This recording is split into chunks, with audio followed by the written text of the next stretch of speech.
They started out 24-1. Ever since then, they're 18-13. The Thunder are not that dominant at this moment to be in that position right now. Oklahoma City's not fading into the twilight. They won't go away easily. They're not going to nosedive and fall off the map and suddenly not become a championship contender. But I could see them losing this year to the field and coming back. Have you ever watched hype crash in real time? For the opening stretch of the 2026 NBA season, one squad had the whole league locked up tight. The Oklahoma City Thunder weren't just stacking wins. They were running teams off the floor from every angle. Offense sharp, defense vicious, pace electric. From the opening tip to the final buzzer, games felt finished before the first timeout even hit. It got so wild that nobody was debating who could beat them anymore. The real talk was where this team ranked among the greatest ever. The Thunder didn't just look dominant, they looked untouchable, like they were playing a different sport entirely. Before we continue, if you enjoy my content, I'd really appreciate it if you hit like and subscribe. It may seem small, but it makes a huge difference for the channel. Then that night happened. The moment everything flipped. Final score, 138-89. Oklahoma City didn't simply beat the Phoenix Suns, they humiliated them in front of the whole world. And this wasn't some random regular season night either. This was an elimination game in the NBA's in-season tournament, basically a December Game 7 with real pride on the line. The stakes were sky high, and OKC showed zero mercy. Is the gap that much bigger now between the Thunder and every other team in the NBA? They embarrassed a playoff-bound Suns team by 49 points. 49. To this day, that still stands as the largest blowout of the 2026 season. To understand that gap, picture an average college squad facing the reigning WNBA champions. That's the kind of mismatch we're talking about here. But the scoreboard wasn't even the real headline. The message was louder than that. I think they're more dominant than that Warriors team. Not the one with KD. I'm talking about the one that had this record. The one that had this record and had KD. I think they're better than that team. This wasn't just a win, it was a warning shot to the entire league. OKC was making it clear, you are not ready for us. That was win number 24 out of their first 25 games, tying a historic mark. Only one other team ever started like that. Inside home. The legendary 2016 Warriors, the 73-win machine. From that moment forward, ignoring the Thunder wasn't an option. They weren't just lighting up scoreboards, they were suffocating teams on defense. Every possession felt like quicksand for opponents. Net rating, offensive rating, defensive rating. Even the deep analytics casual fans never check. Every single number screamed the same thing. This wasn't a hot streak. This was controlled domination. When a team owns both ends of the floor, wins the efficiency battle every night, and sits on top of advanced metrics across the board, that's not luck. That's a system built to break teams down piece by piece. The data didn't whisper greatness. It blasted it in bold letters. Once those stats hit social media, the frenzy exploded. Clips everywhere, graphs flying across timelines, comparisons to every dynasty in history. Are we witnessing right now the most dominant team in NBA history? They are guaranteed to win the championship if they're healthy. 100%. They are going to absolutely, barring injury, shatter the all-time wins record this year. The takes got louder. The predictions got reckless. This wasn't being called a strong start. People were labeling it historic. Fans were throwing out records like 78-4 or 79-3, saying 74-8 would be the worst-case scenario. That's how deep the obsession ran. Some were even claiming this team was better than Jordan's Bulls or the KD and Steph Warriors. Vegas bought into it too. Odds makers gave OKC minus 140 to win over 69.5 games. Other teams, I think, do not fear the Thunder in the way that they did, maybe at the beginning of the season. Roughly a 58% chance to join the ultra-exclusive 70-win club, a 21% shot at 74 or more, nearly 15% to hit 75 plus. Those are legend-level projections, and people weren't just talking bold, they were betting real money on it. Fans were putting down hard cash expecting OKC to turn the NBA into a 6-month highlight reel, but anyone brave enough to ride that wave was about to learn something the hard way. Hype doesn't always pay out, and sometimes the receipt is expensive. December 13th, in-season tournament semifinals. The whole league was locked in. Oklahoma City Thunder versus the San Antonio Spurs. San Antonio came in at 17-7, playing like a 60-win team. But the real headline wasn't the record, it was the return of Victor Wembanyama after missing 12 games with injury. Vegas didn't blink. OKC were still massive favorites. When you look at the Spurs are not afraid of that Thunder team, and they punched them in the mouth 3 of those times they played against them. You had to risk $500 just to win $100. At first, it looked like the odds were perfect. The Thunder came out blazing, fast, sharp, ruthless. This wasn't just another matchup. Win this and the next one, and every OKC player pockets about $500,000 after taxes. For some of those guys, that's nearly a 25% raise for 2 nights of work. No one needed motivation. They were 24-1 and feeling invincible. Minutes in, OKC had already doubled San Antonio's score. A few possessions later, they were tripling it. By the end of the first quarter, it looked like another statement night. But then the question hit, could Wembanyama really change this? They were 24-1 at that point. I thought they were going to win 75 games. I was saying the Thunder are definitely locks to win a championship.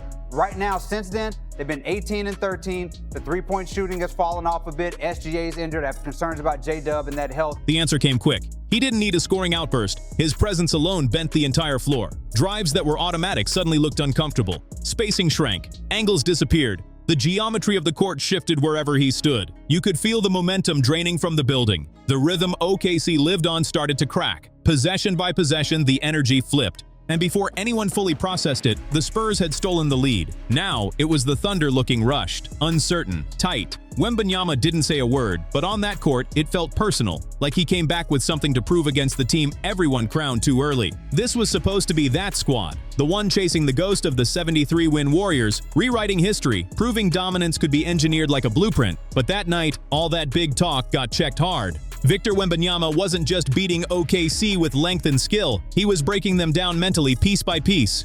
Every possession felt like an exam they weren't ready for. And when the final buzzer sounded, one image said everything.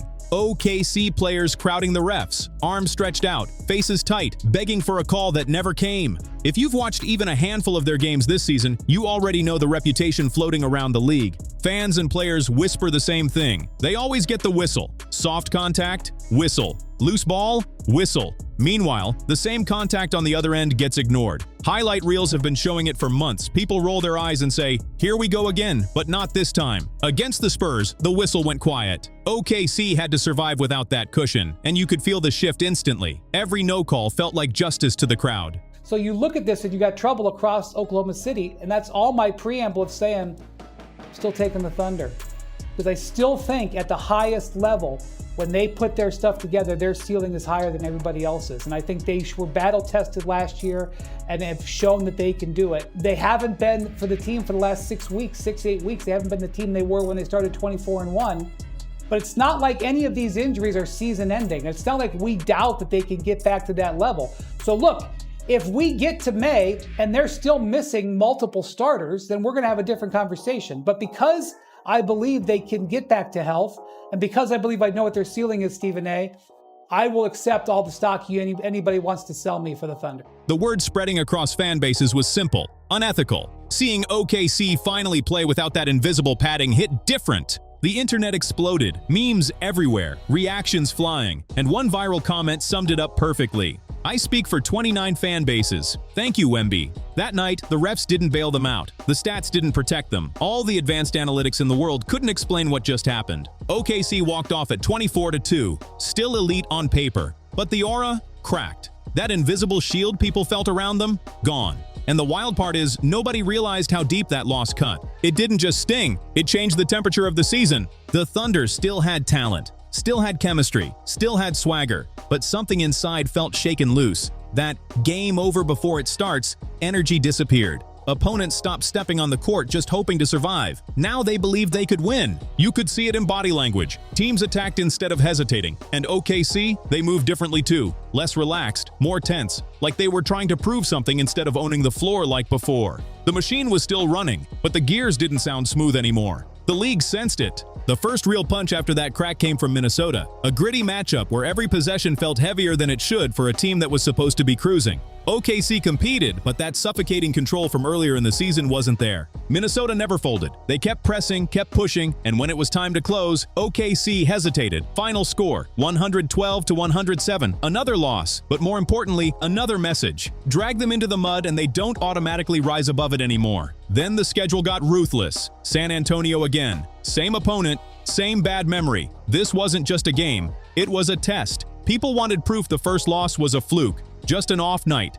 Instead, it looked familiar. The Spurs didn't edge them out. They controlled it, 130-110. Worse than before, OKC looked uncomfortable, out of sync. Sets that once flowed smoothly stalled. Driving lanes vanished. Passes looked forced. Every possession felt like hard labor instead of rhythm. That wasn't just a loss. That felt like doubt creeping in, possession by possession. Then came Christmas, national TV, bright lights, perfect stage for redemption. This was supposed to be the bounce-back moment. Remind everyone who runs the league. Rewrite the narrative in real time. Instead, San Antonio handled business again, 117-102. That's when it stopped feeling random. It started looking like a pattern. What people brushed off as a tough matchup now looked like a blueprint. The Spurs didn't just win, they exposed pressure points. And once a blueprint hits the league, every coaching staff studies it closely. OKC tried to steady the ship. They grabbed a few solid wins. For stretches, they looked sharp again. The ball moved clean. The rhythm flashed back. When locked in, they could still overwhelm teams quickly.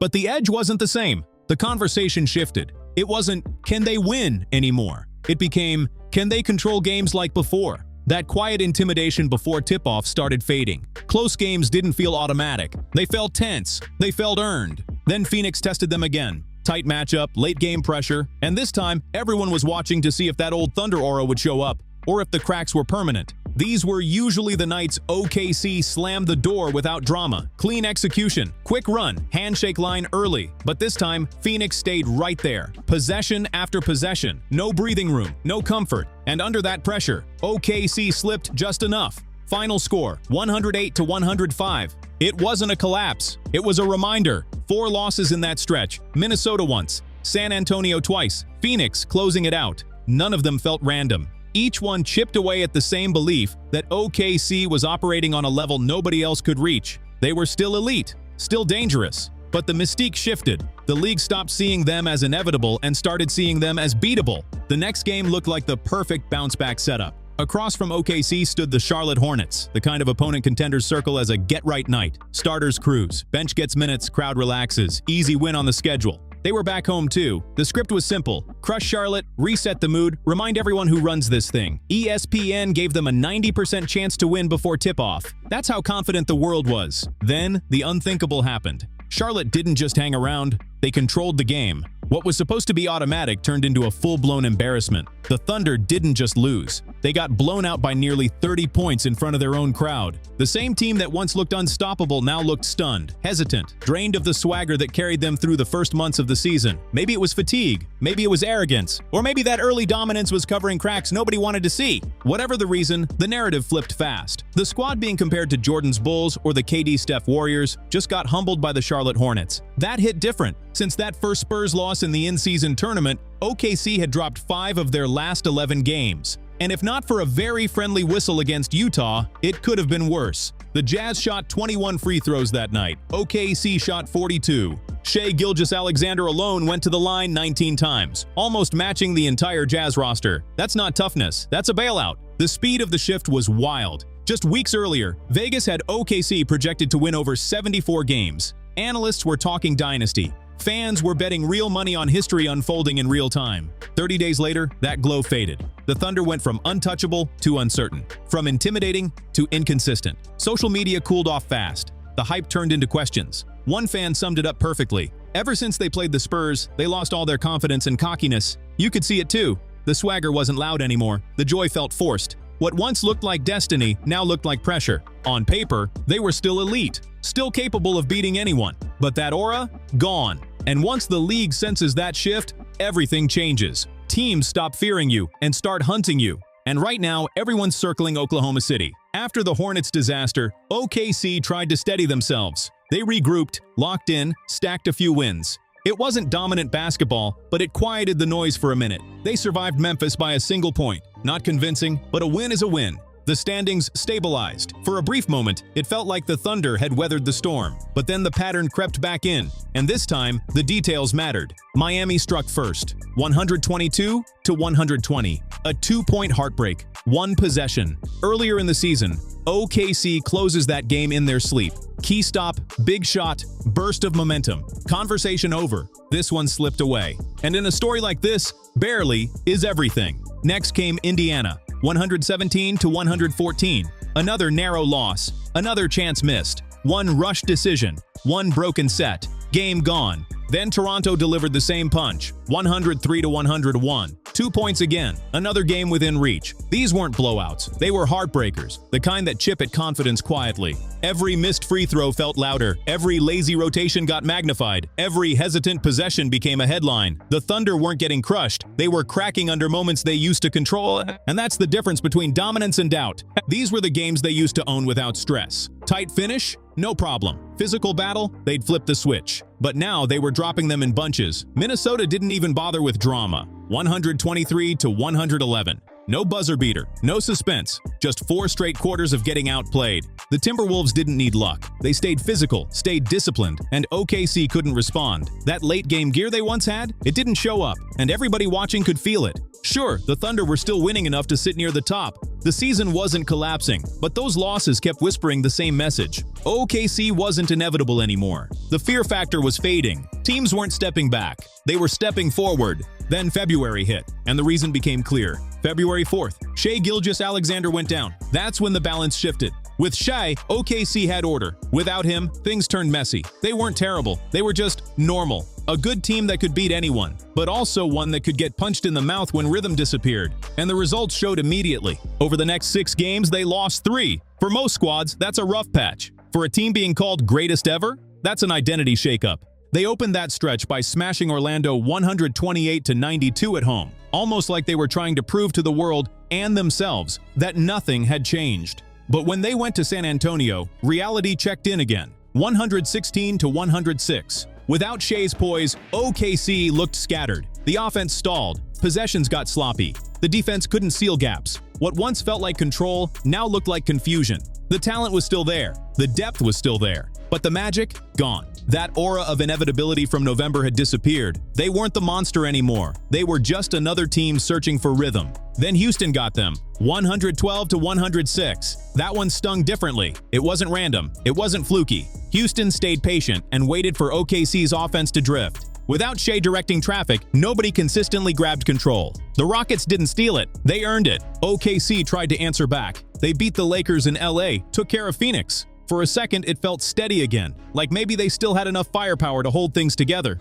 Then Milwaukee walked into their building and exposed everything, 110-93. By the third quarter, OKC looked drained. No rhythm, no clear leader, no control of tempo. The fight felt muted. The engine that powered them early in the season had stalled. 3 losses in 6 games doesn't sound dramatic, but for this team, it revealed the truth. Their identity was built around Shai's calm, his pacing, his ability to turn chaos into structure. Without him, they weren't broken. They were average. And that was the real shock. The league didn't need a secret formula to beat them anymore. They just needed to play hard and stay steady. Even with the setbacks, OKC still sits at 42-14, technically first in the West, but the shine isn't the same. The wins feel heavier, the dominance feels thinner. San Antonio is right there at 38-16, and they've already proven they can drag OKC into uncomfortable territory. Denver sits steady at 35-20, waiting for playoff basketball where patience wins. Across the league, OKC isn't even holding the best record anymore. Detroit sits at 40-13. That changes the historic season narrative completely. A month ago, OKC looked like the team ready to lap the field. Now they're the ones glancing over their shoulder. Boston is climbing too at 35-19, a reminder that in this league, November headlines don't matter. The real judgment comes in the spring. Nobody remembers how you start. They remember how you finish. So no, OKC hasn't collapsed. But now they have to defend a throne that once felt automatic. Being number 1 when everyone fears you is easy. Being number 1 when everyone believes they can take you down, that's different pressure. And here's the real truth. This wasn't one big "they got exposed" moment. It was a slow unraveling, piece by piece, until the team that looked immortal started feeling human again. The biggest reason? Health. Early in the season, OKC wasn't just talented, they were stable. Same starting 5, same rotations, same defensive intensity every night. That consistency built chemistry, and that chemistry built dominance. When that stability cracked, everything else followed. But when January flipped into February, the cracks stopped hiding. Shai's abdominal injury grabbed the headlines, but it wasn't just him. Jalen Williams was dealing with his own setbacks. Isaiah Hartenstein missed time. Chet Holmgren battled recurring back spasms. Even the glue guys, Alex Caruso and Luguentz Dort, weren't consistently on the floor. For a team like OKC, that's brutal. Their identity isn't just raw talent, it's rhythm and defensive chemistry. Their whole edge comes from timing, rotations sharp, help defense instant. Every possession turned into an energy battle. Take out 1 or 2 key pieces and the machine starts to shake. Closeouts come a step late. Help defense drifts. Rebounding slips. The gap between blowing teams out and barely surviving suddenly comes down to a handful of missed rotations. That's how thin the margin really is. Then there's the adjustment factor. The league doesn't let you stay comfortable. When you start 24-1, opponents stop treating you like a regular season game. They prep like it's the playoffs every single night. Film sessions get longer, scouting reports get tighter, teams get physical. They take away your favorite actions and test your depth. And as that pressure builds, the magic numbers cool off. The threes that dropped in November start rattling out in February. The shooting dips. The efficiency tightens. Instead of cruising, you're grinding for every bucket. Once that margin shrinks, so does the mystique. Add the schedule and fatigue, and the picture sharpens even more. The Thunder opened the season with historic urgency, chasing the ghosts of 70-win legends. That pace drains you, not just physically, mentally too. You can't live in statement mode for 6 straight months. When the first ugly loss hits, especially one that feels embarrassing, the tone shifts, the joy fades, the grind takes over. Record-chasing talk turns into, let's just stay healthy. The analytics world reacted fast. The second OKC dropped a few games, those 74-win projections disappeared overnight. Because that dream only lives when everything is perfect. And here's the part fans don't love hearing. Priorities evolve. When you're sitting at the top, you start thinking bigger than regular season hype. Load management creeps in. Guys sit when they're 80%. Rotations shift. Coaches experiment. Before you realize it, you're watching OKC on the floor. But it's not the same monster from November. Some of those losses weren't about being dominated. They were about surviving. So what's the real story? OKC didn't get exposed in one dramatic moment. They ran into the reality wall every would-be historic team eventually meets. Injuries, adjustments, fatigue. Those 3 forces humble everybody. When healthy, they're still championship caliber. The defense can still suffocate. The system still has teeth. But this stretch proved something loud and clear. That aura of invincibility wasn't magic. It was rhythm, health, and Shea's steady control. Remove that, even briefly, and the Thunder stop looking mythical. They look human, a great team, just not a flawless one. And that's the line between chasing history and simply competing inside it. So what do you think really happened to OKC? Was it injuries and fatigue catching up? Or did teams finally decode them? Maybe that early spark was never built to last the entire season. Drop your thoughts in the comments. I really want to hear your take on this whole storyline. If you've been rocking with these deep dives into the rise and turbulence of the Thunder, hit that like button, share this with someone who follows the league, and subscribe to the channel so you don't miss what's next. There's always another twist around the corner in the NBA, and we're breaking it all down right here. Catch you on the next one.